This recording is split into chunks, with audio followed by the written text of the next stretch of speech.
Risk. It's the chance of loss, something that creates or suggests a hazard.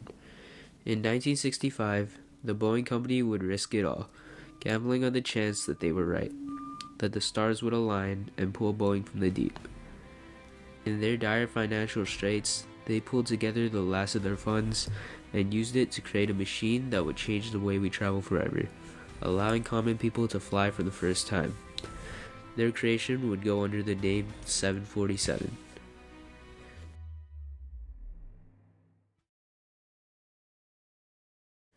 Today, you may see Boeing as a juggernaut in commercial aviation, but it wasn't always that way. Boeing's history dates back over 100 years, finding their first success in commercial aviation with the Model 247, which is widely regarded as the first modern airliner and a 36-year precursor to Boeing's dominance in airliner production. However, in the 1960s, Boeing would not be in a great place, struggling financially. However, there was a large predicted growth in civil aviation for the next decade, and with one trip, Pan Am's chairman proposing a plan for a new airliner with much greater capacity, Boeing would use what little cash they had to start the 747 program. To a non-American airline. Its historic inaugural flight across the Pacific from Sydney to San Francisco on July 29, 1959, was for Qantas the beginning of an era of technical expertise never before experienced in Australian aviation. Pan Am's proposal would not have been outlandish, as long-haul jets of the time, like Boeing's own 707, were much smaller than the jets we see today. They were single-aisle, narrow planes, seating on average around 140 passengers. This small capacity meant that flying would be expensive, with airfares that rivaled yearly salaries. This led to one of the 747's goals being to make flying less costly for both airlines and passengers. To design the new airliner, Boeing would name Joe Sutter as chief engineer of the 747 program. Sutter would oversee the development of the 747, which was developed from the ground up in a remarkable 28 months. The 747 would have to be designed to satisfy Pan Am's criteria. One of those would be that the 747 would have to be both a good passenger airliner and a good cargo aircraft. You see, the 747 comes just as the Concorde released. This led to the thought that supersonic travel was the future, like the jet engine had changed air travel years before. Because of this, the 747 was designed to fly double duty as a cargo freighter as well.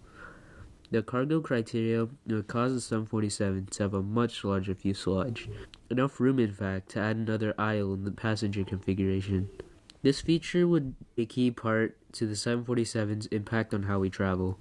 The wide-body configuration, as would be known, combined with the much greater overall size of the body, allowed for the 747 to carry much more passengers, the motive being to reduce flying costs. By adding more seats, the cost per seat would lower, and thus they would be able to sell more seats and airfares could drop. This, combined with the deregulation of commercial air transportation, allowed for much greater competition between airlines, assisting in lowering costs. The 747 will be the first airliner to be fitted with the Pratt & Whitney JT9D, a new type of engine known as a high-bypass turbofan. This power plant would make the 747 much more efficient while generating more thrust.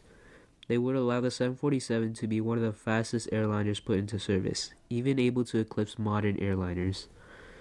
The GT9D would pave the way for the adoption of this engine type, and today, nearly every jet airliner is powered by a high-bypass turbofan. When the 747 was unveiled to the public on September 30th, 1968, it was unlike anything that had ever been built prior.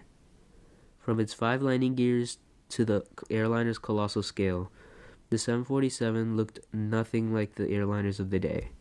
The 747 launch event would mark the first time the public would see the 747 in person, after years of seeing news on it.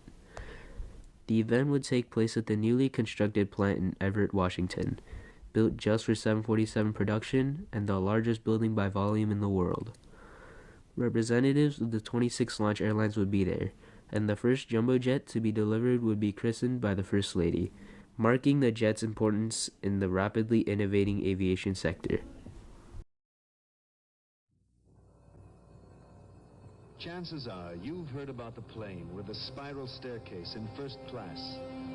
The plane with the 2 wide aisles and the 3 widescreen movies and the 8-foot ceilings in economy. And chances are you've wondered, who's going to get this incredible bird off the ground?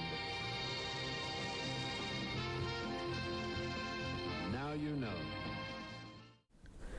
The 747 entered service in 1970, quickly outclassing contemporary jet airliners. When put alongside the 707, the 747 towered over it, making the jet look tiny in comparison. The 747 flew farther than most variants of the 707, all while carrying more than double the passengers. With the spacious cabin and tall ceilings, attributed to the wide-body design, the 747 received glowing reviews from passengers, all while being well received by the pilots as well. Described by passengers as like a big city and having the feel of luxury, the 747 quickly became the pride of airlines that flew it. The 747 launch variant would quickly be improved upon. The initial 100 variant would be joined by an improved 200 in 1971, and the shorter SP would join in 1976. The first major changes to the airframe would come in the 300 variant released in 1983, stretching the upper deck to increase passenger capacity. In 1989, the 747-400 would be certified, the largest update to the plane thus far, featuring modernized instruments, aerodynamics, and efficiency improvements, also a 2-person cockpit, down from the 3-crew cockpit from previous variants. The final version of the 747, the 747-8, would make its entry into service in 2011. This new variant would feature another overhaul in aerodynamics, improving efficiency further, all while modernizing the rest of the aircraft for the 21st century. The production of the 747 would eventually wind down, ending in 2023. However, the 747 received constant updates and improvements over its 54-year production run, signifying that there was demand for new jets even decades after its initial introduction, a testament to its design and capabilities. Even today, as the 747 begins to end its storied career, the jumbo jet leaves behind a legacy of industry-changing innovations that are still visible today, and they all trace back to that late September day when the world first got to see what Boeing believed was the future. A plane that would pioneer innovations that are widespread today and which helped bring flying to the common people. That plane that the world had waited for, the Boeing 747, would be unveiled that day, and not only would it save Boeing from annihilation, but would also change the way people travel forever, seemingly bringing the world closer together, and thus making it a turning point in history.